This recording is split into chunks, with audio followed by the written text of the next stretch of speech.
Well, just last week, California Senator Kamala Harris became a feminist martyr by persisting in her questioning of Attorney General Jeff Sessions. But just a day later, Harris had an actual chance to help actual women, and she took a big pass on that. Astrid Nomani and Ayaan Hirsi Ali appeared before the Senate Homeland Security Committee to testify about the dangers of Islamic extremism, particularly for women. They've experienced those dangers firsthand, both of them.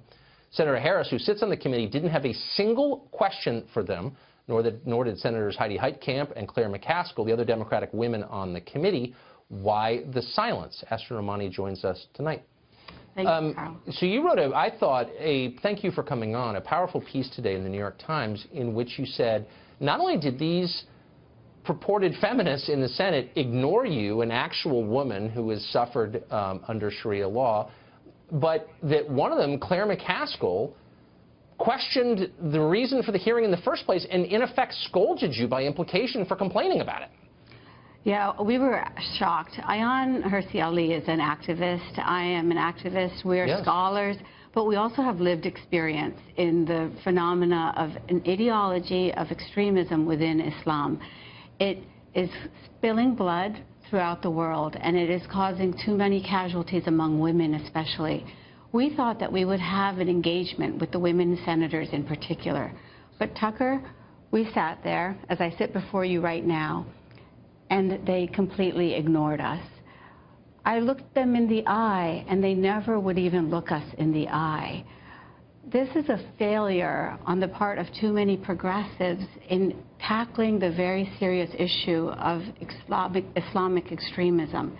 And it's a crisis today, and that's what we went there to testify about. Well, if you care about women, I've got 3 daughters.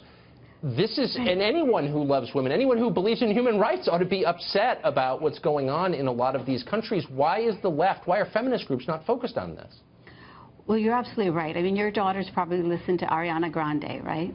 She's out there, has been out there on this, she's been on this tour called Dangerous Women. And the problem is that this ideology of Islam thinks that young girls like your daughter, your daughters, women, are dangerous women for the freedoms that we have. And why don't the feminists in America want to help us?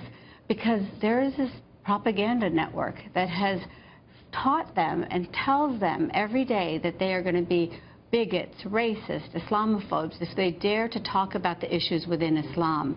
What we ask them to do is apply to Islam and Muslim societies the same standards and same expectations that they do to our own society.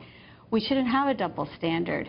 We have women forced into so many awful conditions of second-class citizenship through an ideology that we can defeat if we simply identify it, name it, and destroy it, just as we did the ideologies of communism and fascism. We can destroy this ideology.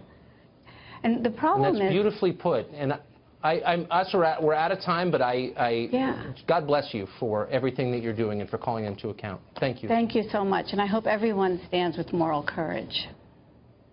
Amen.